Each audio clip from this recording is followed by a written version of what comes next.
Langit Abua kala itu tidak biru sepenuhnya, seolah menahan napas bersama bumi yang menyimpan rahasia kerinduan. Angin padang pasir bergerak pelan, tidak membawa panas, tetapi getir yang lembut, seperti bisikan masa lalu. Di hadapan sebuah pusara sunyi, berdirilah Muhammad bukan sebagai Rasul yang disegani kabilah-kabilah Arab, melainkan sebagai seorang anak yang kembali kepada pangkuan tanah, tempat ibunya beristirahat. Di sana, waktu seakan runtuh. Gelar, wahyu dan amanah besar seolah menyingkir sejenak, memberi ruang bagi rasa yang tak pernah sempat diselesaikan. Rindu seorang anak kepada ibu yang pergi terlalu awal. Tangannya gemetar, bukan karena takut, melainkan karena kenangan yang datang tanpa diundang, kenangan yang tidak pernah hidup, namun terasa nyata. Di hadapan kubur itu, Rasulullah menunduk, dan air mata yang tertahan selama puluhan tahun akhirnya jatuh, menyentuh tanah dengan suara yang hanya langit yang mendengarnya. Tangisan itu bukan tangisan kelemahan, melainkan luapan jiwa yang lama dipendam oleh keteguhan. Para sahabat yang menyertai beliau terdiam, tidak berani mendekat. Mereka melihat pundak yang biasanya kokoh kini bergetar, dan dada yang sering menjadi tempat turunnya wahyu kini sesak oleh rasa kehilangan. "Wahai Rasulullah," salah seorang sahabat berbisik dengan suara tertahan, "apakah engkau bersedih?" Muhammad mengangkat wajahnya yang basah oleh air mata, lalu menjawab dengan lembut namun dalam, "Ini adalah tangisan seorang anak yang merindukan ibunya. Rindu itu fitrah, dan air mata ini adalah kesaksiannya." Jawaban itu mengajarkan mereka bahwa kesempurnaan iman tidak mematikan rasa, tetapi menuntunnya agar tetap berada dalam ridha Allah. Di hadapan kubur Aminah, beliau menunjukkan bahwa kenabian tidak menghapus kemanusiaan, dan justru di sanalah kemuliaannya berakar.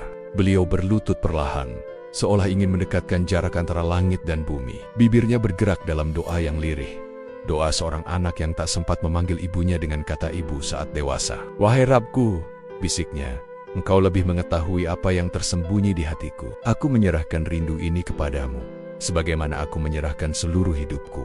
Tawakal itu bukan penyerahan yang pasrah tanpa harap, melainkan keyakinan bahwa Allah Maha mengetahui luka yang tak terucap. Di hadapan kubur itu, Rasulullah mengajarkan bahwa doa tidak selalu lantang, dan harapan tidak selalu berupa permintaan kadang. Ia hanya kejujuran jiwa yang dibawa pulang kepada Sang Pencipta. Peristiwa itu menggema dalam perjalanan dakwah beliau. Ketika kembali ke kaumnya, sebagian orang Quraisy mengejek, "Apakah engkau menangis di kubur, wahai Muhammad? Bukankah engkau mengaku utusan Tuhan?" Dengan tenang beliau menjawab, "Aku menangis karena aku manusia, dan aku diutus agar manusia tidak mematikan hatinya." Kata-kata itu memukul kesombongan mereka, sebab di balik ejekan, mereka melihat keberanian yang tidak dimiliki penguasa zalim, keberanian untuk jujur terhadap perasaan. Di tengah tekanan, ancaman, dan cemoohan, Rasulullah tetap berdiri, menunjukkan bahwa kekuatan sejati bukanlah menindas, melainkan bertahan dalam kebenaran dengan hati yang hidup. Ketika para pemuka Quraisy mengeraskan penindasan, Rasulullah mengingat kubur ibunya, tempat beliau belajar tentang kehilangan dan ketergantungan mutlak kepada Allah. Kepada para sahabat yang lelah dan takut, beliau berkata, "Tawakal bukan berarti kita tidak merasakan sakit, tetapi kita tidak membiarkan sakit itu mengalahkan iman." Kata-kata itu menjadi pelita di malam-malam panjang penderitaan. Mereka memahami bahwa doa bukan sekadar permohonan perubahan keadaan, tetapi kekuatan yang mengubah cara hati menghadapi keadaan. Dari kubur yang sunyi itu, lahirlah keteguhan yang mengguncang singgasana zalim. Suatu hari, seorang lelaki miskin mendekati beliau dan berkata, "Wahai Rasulullah, doaku seakan tak terjawab." Muhammad menatapnya dengan mata penuh kasih dan berkata, "Tidak ada doa yang hilang. Ada yang disimpan, ada yang ditunda, dan ada yang diganti dengan kekuatan agar engkau mampu bertahan." Kata-kata itu lahir dari jiwa yang telah lama berdamai dengan takdir. Di hadapan kubur ibunya, beliau belajar bahwa tidak semua keinginan terbayar di dunia, namun semuanya dicatat di sisi Allah. Ketika penguasa zalim mengancam, Rasulullah tidak membalas dengan kekerasan, melainkan dengan doa dan kesabaran yang aktif. Beliau berdiri di hadapan kaumnya dan berkata, "Aku tidak diutus untuk mengutuk, tetapi untuk membawa rahmat." Ucapan itu lahir dari hati yang pernah remuk oleh kehilangan, namun disatukan kembali oleh tawakal. Para sahabat melihat bahwa keberanian sejati adalah tetap lembut di tengah kekerasan, dan tetap berharap di tengah keputusasaan. Tangisan di kubur Aminah menjadi sumber mata air hikmah. Dari sana Rasulullah mengajarkan bahwa iman tidak meniadakan air mata, tetapi mengarahkannya agar menjadi doa. Setiap tetes air mata yang jatuh karena Allah tidak pernah sia-sia. Ia menjadi saksi di hadapan langit bahwa seorang hamba memilih bersandar kepada Tuhannya, bukan kepada kekuatan dunia yang rapuh. Dalam majelis kecil bersama para sahabat, beliau berkata, "Jika kalian kehilangan sesuatu yang kalian cintai, jangan biarkan kehilangan itu menjauhkan kalian dari Allah. Jadikan ia jembatan untuk mendekat." Kata-kata itu mengalir seperti nasihat seorang ayah kepada anak-anaknya, penuh kebijaksanaan dan kasih. Mereka memahami bahwa harapan bukanlah ilusi, melainkan ibadah yang halus. Hari demi hari, dakwah terus berjalan, dan penindasan tidak berhenti. Namun Rasulullah selalu kembali kepada sumber kekuatannya.